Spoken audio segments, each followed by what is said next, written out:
Communication is a central subject to systemology because we consider all interaction between systems to be a communication. In fact, systematic processing is entirely based on our understanding of communication from within the philosophy of systemology.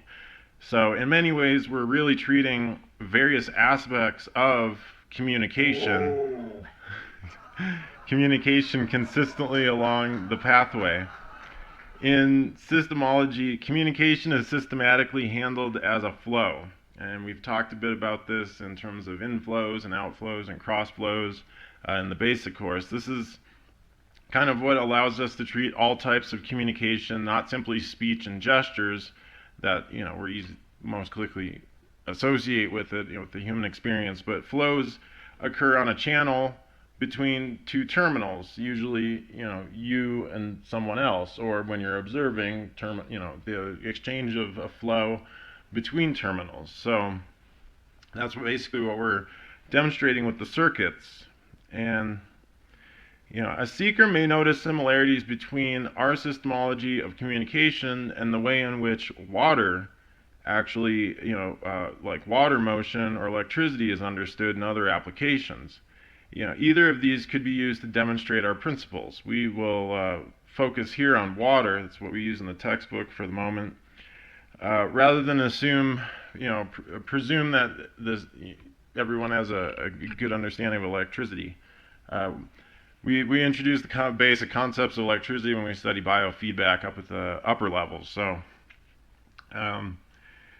but running water is a type of communication. Although we treat it all-inclusively as just like a body of water, it's actually composed of individual droplets, each of which might be thought of as a single unit of water.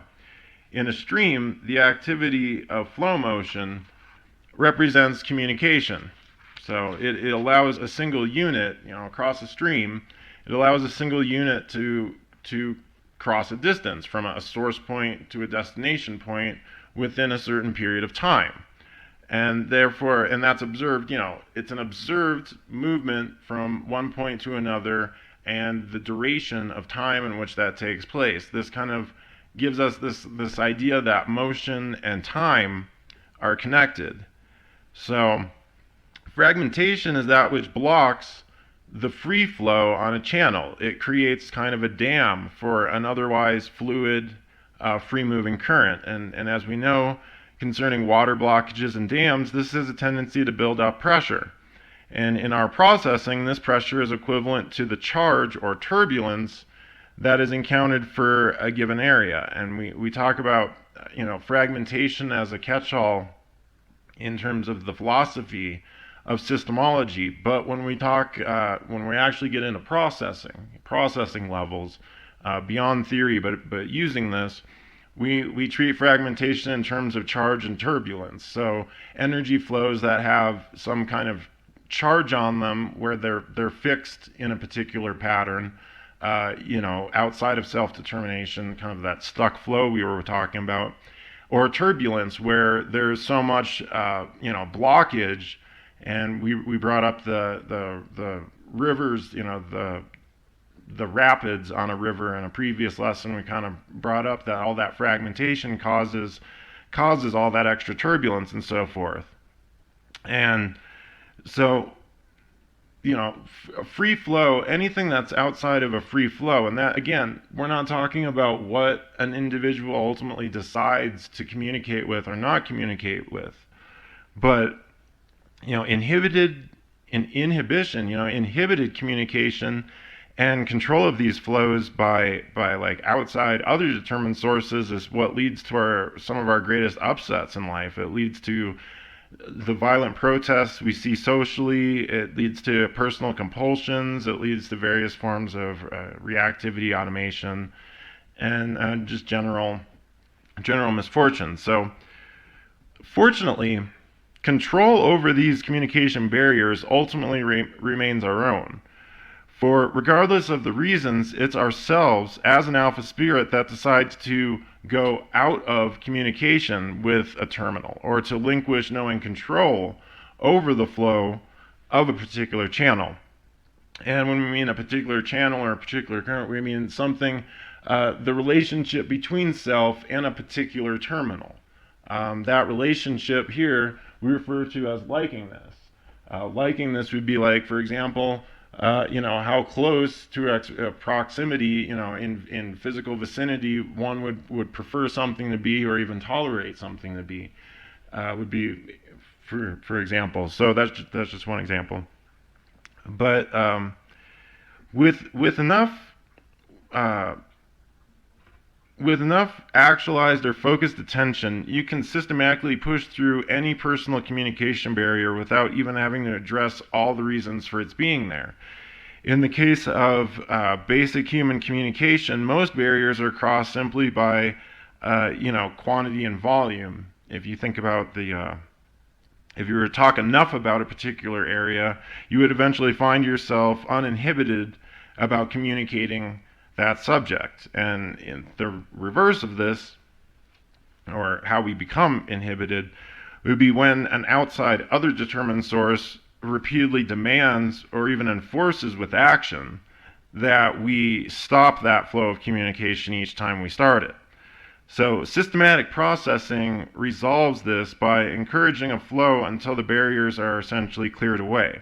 And this is one of the benefits to just traditional piloting, for some purposes, because another individual is there to keep those cycles of communication flowing along a channel without the seeker feeling the need to hold back.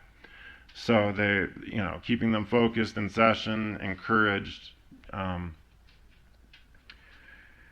So we talked about inflow and outflow, what we project, send, or send, and then the second circuit, inflow, what we receive, and cross-flow, what we're perceiving or observing of others. Communication is experienced on these three circuits of a channel, and on these same circuits we store our fragmented data concerning whatever that terminal is. So whether it's something we've done to the terminal, something a terminal's done to us, or something we've seen in the terminal and other terminals, this is all of this information is actually part of what is stored on that channel. And if fragmented, then is part of the fragmentation on that channel. And then, of course, treating any one of those facets, even if they don't seem significant, but only specifically treating any one of those facets alone, does not seem to properly defragment the entire channel. So we use the circuits, even if it doesn't seem like there's something particularly troublesome on one or another of the circuits when we're trying to handle like a specific incident, for systematic reasons that I don't actually have an explanation for right currently,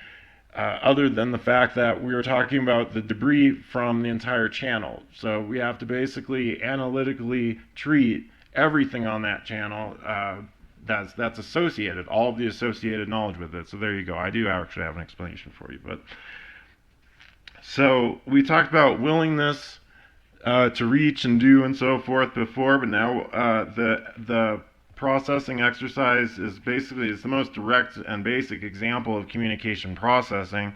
It would be what would you be willing to say to someone, what would you be willing to have someone say to you, and what would you be willing to have someone say to others. And then these PCL are run in rotation.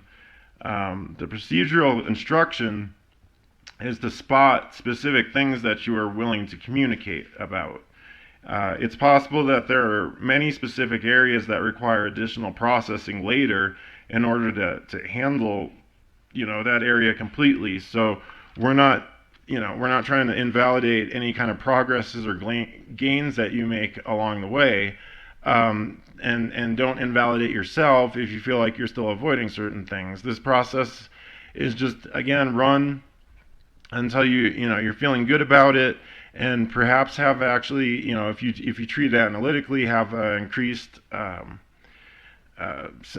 sense that you increased freedom or certainty and sense of the ability to communicate, to others. And then again, the ultimate endpoint would just be in a total uninhibited communication about anything, regardless of what you actually choose to or not to, communicate about.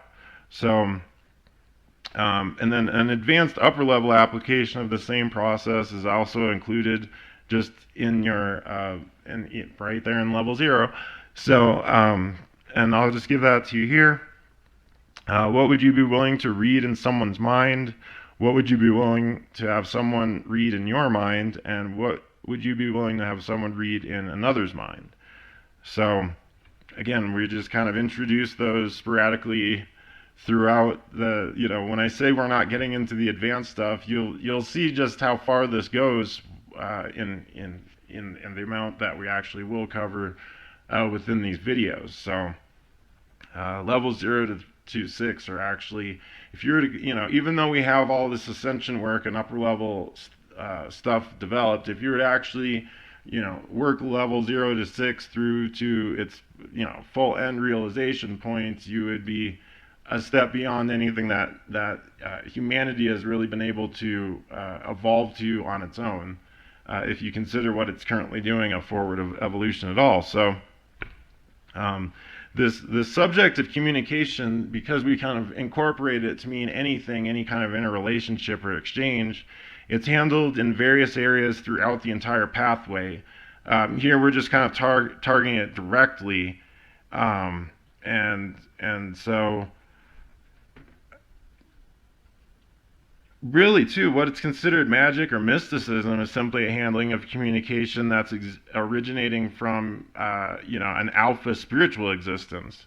And this includes our own alpha thought, or what we refer to as postulates, as a spiritual being, separate and superior to a constructed mind system.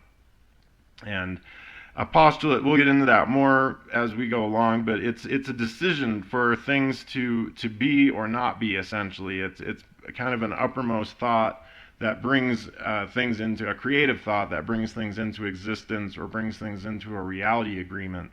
And then subsequent lower forms of thought are generally about whatever alpha thought is already determined. So just in case that term postulate kind of throws you. We again, you use the term alpha thought to sound a little less scientific, a little more esoteric in our systemology, but it's essentially a thought. It does not originate from a brain or anywhere within this physical universe. It impinges on or perturbs activity in this universe via, again, a communication of intention. And that's what when we study the zoo line, what we're really studying is the communication of awareness, intention, spiritual energy from its source point and from its directive point all the way down to the efforts and the manifestations we see in whatever we're considering beta existence. So that's what we're really treating on the zoo line, is a communication of zoo or spiritual energy, spiritual awareness energy. So communication is a broadcast, a projection, or outflow of something from one point to another across some distance. In human communication, the words and method of delivery are really secondary factors to the actual intention itself. I mean, before any words are chosen to communicate something, or any visible activity takes place, that would be even a visual form of communication or an action that could be observed, which is still a communication of information. There's an intention that has to form outside of the system, outside of what's observable.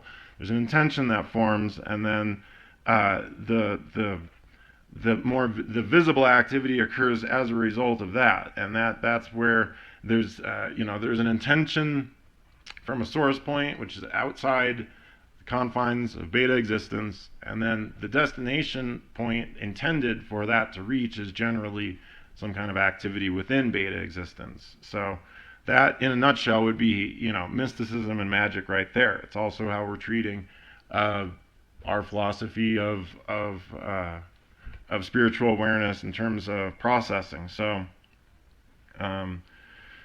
to give another example, when these professional course lessons were developed, there was an intended message and an intended audience for it. And the choice of words and the arrangement into lessons and so forth then follows thereafter. So the true communication cycle really then only occurs when the meaning that was intended is duplicated at the receipt point. And we might as well we've talked enough about this here. Just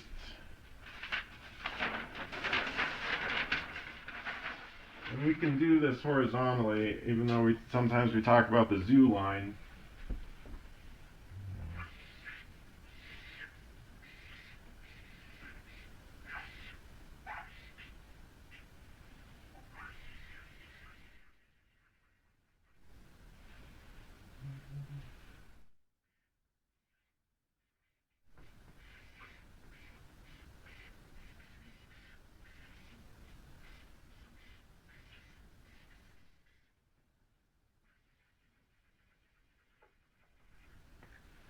So we have a source point and a destination. We could also call this a cause point, and I'll put in parentheses here, an effect point.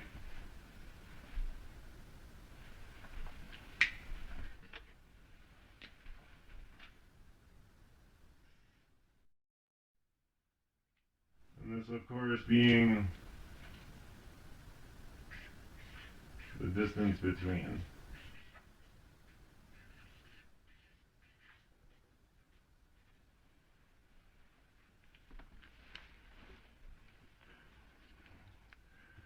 So again, true communication, we're not talking about noise being transferred or, a person, for example, in processing, the systematic processing being in session, we ask a person what their favorite color is, and they tell you, oh, I think it's 7:30.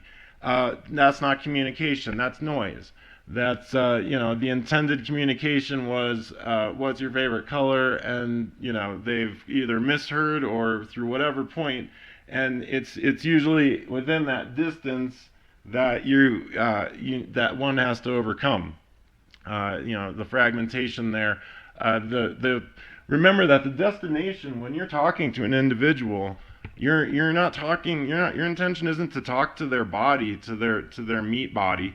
Your intention is to talk to the other alpha spirit that's using it. When you talk to a phone, your intention isn't to talk to a piece of plastic. Your intention is that someone else is using a device to also be listening in and to then return communication. So with fragmentation, you're dealing with also, in the distance factor, you're also dealing with other elements such as, for example, if you're not communicating directly to the alpha spirit, as an alpha spirit, by intention, quote unquote, telepathically, you're talking and communicating to someone and hoping that their ears can pick it up. So, that would be part of this distance factor too. That again, your destination isn't to reach their ears. Your destination is to reach the individual, the actual being that's back there, apparently plugged into ears compulsively because the alpha spirit no longer, to speak about, audio, the alpha spirit no longer is willing to confront pressure waves. So it decides to hide behind a vehicle that has sensors to deal with that on its own. So there you have it. And this is important, especially for professional pilots.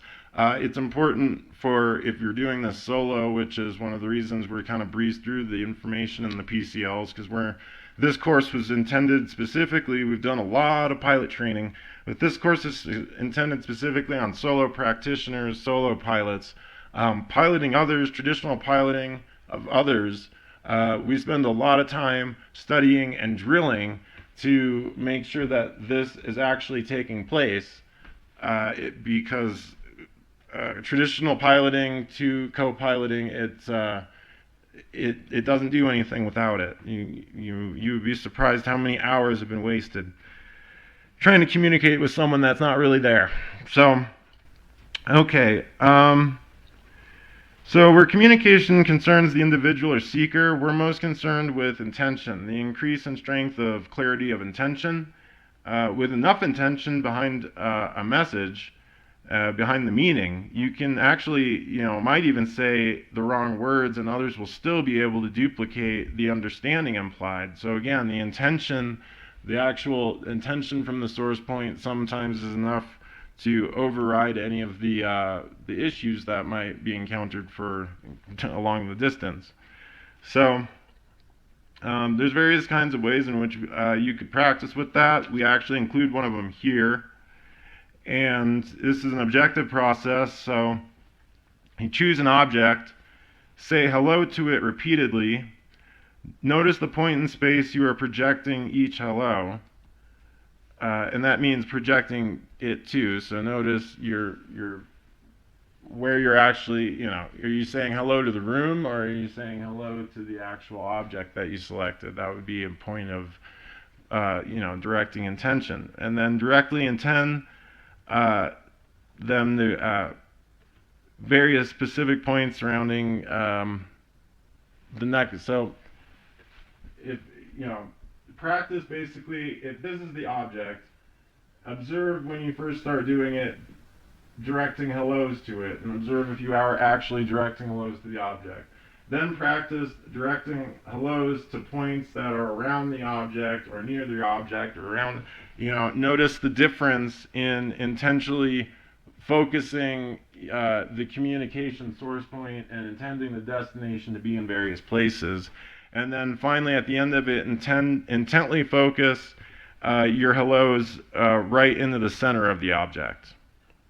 And this is practiced with different objects until a seeker feels they have a handle on projecting intention into specific points. Once this is practiced with a deliberate concentration of focus, a seeker then performs the action more rapidly with various objects throughout the room, and intending to land the hello in the direct center of each without having to strain or linger for more than a moment on one point. So the next lesson, which is another interesting one to play with, is invent a nonsense word and intend for it to mean hello. And then do the exercise as we just described, the last couple minutes. You practice that exercise, but speak the nonsense word as you intend your communication. Again, intending hello as you give this word, and you practice this with other random words. Each one, just using hello. It's kind of a neutral way of kind of basically, targeting this idea of communication. So, when again, this is an intentional objective exercise practice. This isn't some kind of esoteric insanity where we're expecting, suddenly something to spontaneously happen where the thing becomes animated and starts walking around talking to us. So this is simply about directing intention to points. And generally it's easier to practice this with an object rather than a live one. So, and again, the end point on this is just to get a greater sense that the meaning and intention is separate from the words being used. So that's why we just kind of try to use the nonsense word in place of it. Then practice projecting intention with force as you shout hello at the objects, and then alternate this with whispering it. But the emphasis here should be on sensing the same strong intention regardless of the volume. So we're not trying to see how loud can you shout or how much can you, the idea being to see if you can still get the sense of giving that full intention of directing the communication towards the effect point or destination regardless of words being used, regardless of the volume being used, and so forth. And basically this is, although it seems basic and trite, this is this is like high power intention practice when you were to find this in some kind of mystical or magical notebook, once upon a time. So, there's a lot of, as has been said by some philosophers, where the whole banquet is tasted within the first spoonful. There's a lot to be gained within level 0 to develop a very strong foundation for further travel along the pathway. The Joshua Free Imprint, JFI Publications, in conjunction with Mardukite Academy and the Systemology Society, present the single greatest breakthrough of the 21st century for all humanity, the perfection of a new standard systemology, a complete map for the way out from the bottom to the top, and your key to being an ascended master in this lifetime. Everything you need is contained in 3 progressive, self-guiding courses: the Fundamentals of Systemology Basic Course, the Pathway to Ascension Professional Course, and the Keys to the Kingdom Advanced Training Course. And each should be studied and applied in their intended sequence and order as displayed in this video. All 3 courses combined are available as 5 standard hardcover volumes, but also as 33 installments, since each single course lesson is also available individually as a pocket-sized manual. The Fundamentals of Systemology Basic Course includes Being More Than Human, Realities in Agreement, Windows to Experience, Ancient Systemology, A History of Systemology, and Systemology Processing. The Pathway to Ascension Professional Course, including processing levels 0 through 6, includes in Volume 1, Increasing Awareness, Thought and Emotion, Clear Communication, Handling Humanity, Free Your Spirit, Escaping Spirit Traps, Eliminating Barriers, and Conquest of Illusion. The Pathway to Ascension Volume 2 includes Confronting the Past, Lifting the Veils, Spiritual Implants, Games and Universes, Spiritual Energy, Spiritual Machinery, The Arcs of Infinity, and Alpha Thought. The Keys to the Kingdom AT Advanced Training Course for Processing Level 7 in Volume 1 includes The Secret of Universes, Games, Goals, and Purposes, The Jewel of Knowledge, Implanted Universes, and the supplementals Systemology Biofeedback and Systemology Procedures. The Keys to the Kingdom AT Advanced Training Course for Processing Level 8 in Volume 2 includes Entities and Fragments, Spiritual Perception, Mastering Ascension, Advancing Systemology, and the AT Supplement Systemology Piloting. All titles are available from your favorite bookseller. Explore new standard systemology today, and may you never be the same.